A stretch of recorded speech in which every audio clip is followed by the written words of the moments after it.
What's up guys, it is Criddle here from AnimeBallZ, bringing you another This Is June. This time, this is Deadman Wonderland. Off the tracks. Now, Deadman Wonderland takes place mostly in this prison complex called Deadman Wonderland, which is a prison theme park. So, spectators come into the prison and they watch the prisoners compete in life or death games. They think there's a lot of CGI and special effects used, that no one actually dies, but people actually do die during these events. But that's another point altogether. That's not actually what the story's about. The story is about Gunter Igarashi, but it isn't all about him. There was an earthquake 10 years before the beginning of the story which, hit Japan and took out most of Tokyo. And now people have, moved on, they're living their lives after this, and Deadman Wonderland was only built after this fact. Gunter, however, is just a regular school student. He's just chilling out, maxing, relaxing, all cool with his friends. He was going to go to Deadman Wonderland with his school class the next day. They're all like, yay, we're going to go to Deadman Wonderland. It's going to be a fantastic event. We're all going to have fun. And then the Man in Red shows up. Man in Red massacres Gunter's class, and Gunter has a very swift trial that puts him into Deadman Wonderland. But not before the Red Man actually implants a red crystal thing in his chest, turning him into a dead man. What is a dead man, you may ask? Well, a dead man is someone who can actually control their blood into various weapons or abilities and things like that. Gunter has this thing called the Gunter Gun, where he effectively does Yusuke Urameshi's finger bang from Yu Hakusho, except it fires blood as opposed to spiritual energy.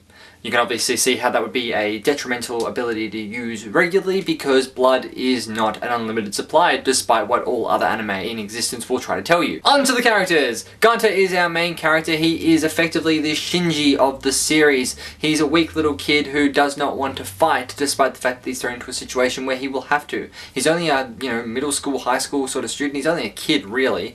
He doesn't remember the earthquake or anything like that, and he's only like 14 years old. Yet he's thrown into this prison system. He's found out to be a dead man, so he has these blood skills, and he's pitted in death matches against the other dead men. Second character worth mentioning is Shiro, who is Gunter's childhood friend, but he doesn't remember her because he has no memories from like back before the earthquake. So yeah, she only knew him before the earthquake happened. So that's always really handy for a storytelling perspective, that one of the characters forgets another character. And she's very childlike in her nature.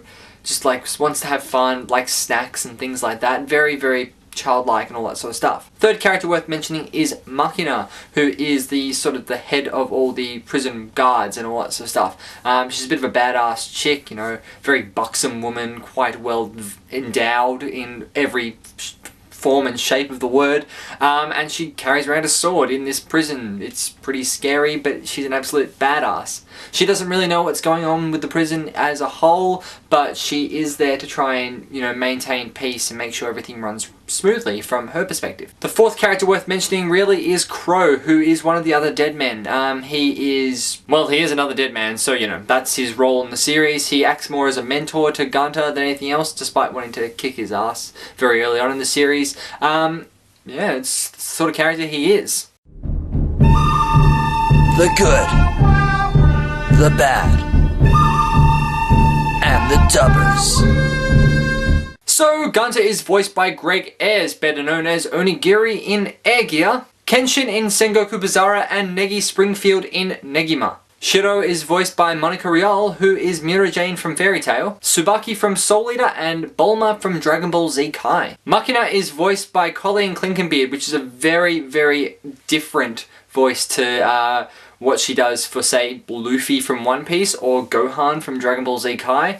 Very, very different voice altogether. And she's also the voice of Urza from Fairy Tail, which sort of fits in with the badass swords chick side as opposed to the happy-go-lucky Luffy or the childish Gohan. Crow is voiced by Patrick Sates, who is Laxus from Fairy Tail, Sloth from Full Metal Alchemist Brotherhood, and he's also Ishin from Bleach. Kurosaki Ishin, Ichigo's dad. So, yeah, definitely check that out. So, Deadman Wonderland, a bit of a horror sort of supernatural sort of show. Definitely something worth checking out. The problem is with the series, it is too short. It's only a very short series. I don't understand why. The manga goes for a lot longer, and I think they condensed the anime down a bit too much. They left out a lot of the details that were really important in the manga, and left out entire bits here and there. But definitely check it out. It's a really good series and definitely worth your watching.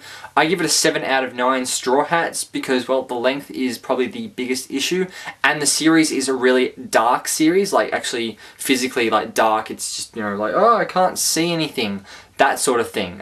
It does have an impact on the show, and it does impact your watching ability. So yeah, 7 out of 9. I'm Criddle, and I'll catch you guys on the flip side.